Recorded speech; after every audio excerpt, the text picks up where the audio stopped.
नमस्कार साथियों, ज्ञान मंथन में आपका स्वागत है। आज हम योग दर्शन की चर्चा करेंगे। योग दर्शन मेरा प्रिय विषय है, इसलिए हो सकता है विस्तार से व्याख्या करने में कुछ ज़्यादा लंबी बात हो जाए। तो वो बात ज़्यादा लंबी ना हो, इसलिए हम कुछ कड़ियों में इस योग दर्शन की चर्चा करेंगे। थोड़ी थोड़ी चर्चा हम रोज करेंगे। तो प्रिय विषय इसलिए नहीं है कि मुझे करने में रुचि है, बल्कि इसलिए है क्योंकि आज मैं जो कुछ हूं, अर्थात मेरा जो समाज में अधिकार, सम्मान, जो भी पद है, वो सब इस शरीर से है। जब तक ये शरीर है तभी तक सारे अधिकार और संबंध हैं। जैसे ही शरीर के नष्ट होने पर सारे संबंध और अधिकार एक पल में समाप्त हो जाएंगे। तो जिस शरीर ने हमको इतना कुछ दिया, तो उस शरीर को स्वस्थ और निरोग रखने की जिम्मेदारी भी मेरी होगी। आज की जनरेशन को जो हम देखते हैं, तो वो दिन रात परिश्रम करेंगे, खून पैसे की कमाई से अपने शरीर का भी ध्यान न रखते हुए धन अर्जित करते हैं। उस अर्जित धन को अस्वस्थ होने पर अस्पतालों और डॉक्टरों को जाके सहर्ष दे देते हैं। तो वो ज्यादा समझदारी है या ये कि आप 1 घंटा प्रतिदिन अपने स्वास्थ्य के लिए योग करिएगा, शेष 23 घंटे आनंद पूर्वक जीजिएगा।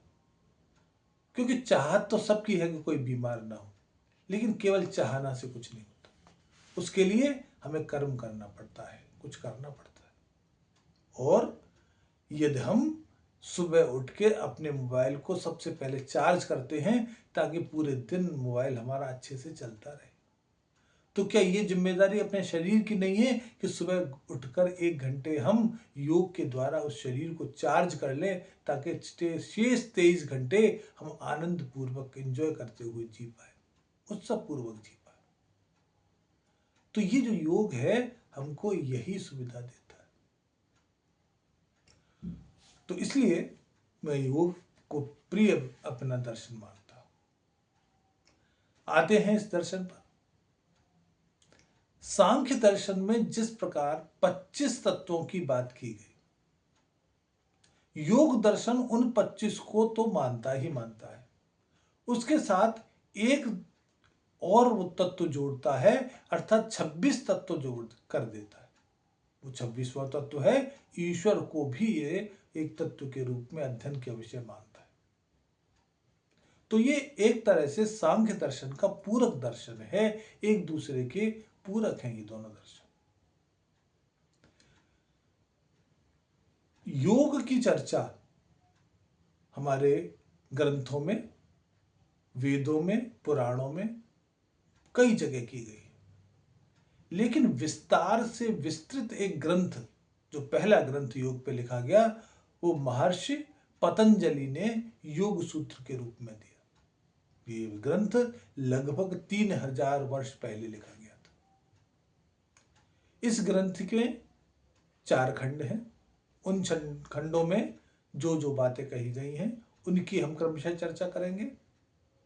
और हठ योग प्रदीपिका और हठ रत्नावली, ये बहुत महत्वपूर्ण ग्रंथ हैं हठ योग के। और गोरक्ष संहिता और घेरंड संहिता, ये भी 2 प्राचीन ग्रंथ हैं जो कि योग के लिए बहुत महत्वपूर्ण तथ्य हमें प्रदान करते हैं। तो इनमें क्या क्या दिया गया है, इन सब की चर्चा भी हम आगे के एपिसोडों में करेंगे। तो हमारे साथ रहिएगा, बहुत अच्छा लगेगा, बहुत आनंद आएगा और कुछ जीवन में स्वस्थ रहने के लिए आपको मिलेगा। तो आज के अंक में इतना ही।